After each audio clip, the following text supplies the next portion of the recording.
যে যে কারণের জন্য আপনার লক্ষ্মী ভান্ডার এবং যে বর্তমানে যে প্রকল্প চালু হয়েছে যুব সাথী দুটিই বন্ধ হয়ে যেতে পারে। অনেকের ভিডিও আপনারা দেখেছেন, কিন্তু আমি আপনাদেরকে একটি গুরুত্বপূর্ণ তথ্য দিতে চাই। অবশ্যই ভালো লাগলে ভিডিওটি শেয়ার করবেন।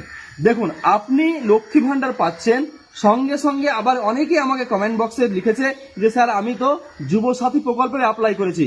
যারা করেছেন তারা তো ভুল করেছেন, যারা করেননি তারা আর একদম করবেন না, এবং এটি সবাইকে জানিয়েও দেবেন। কারণ আপনার যদি যুবসাথী প্রকল্পে অ্যাপ্লাই এখন করেন, আর যদি প্রথম থেকে আপনি লক্ষ্মী ভান্ডার পেয়েও থাকেন, তাহলে কিন্তু আপনার দুটোই বন্ধ হয়ে যেতে পারে। কারণ আপনারা জানেন যে আমরা ফর্মের মধ্যে যে আধার কার্ড নাম্বার এবং মোবাইল নাম্বার যেটা দিই, এবং সেটা দেওয়ার পরে আমরা তার তথ্য যাচাই করার পারমিশনও দিয়ে থাকি। অর্থাৎ আপনি সিগনেচার করছেন মানে আপনি তথ্য যাচাই করারও পারমিশন দিচ্ছেন।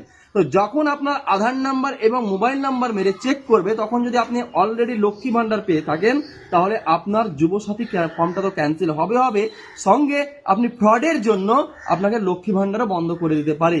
এটি অত্যন্ত গুরুত্বপূর্ণ তথ্য।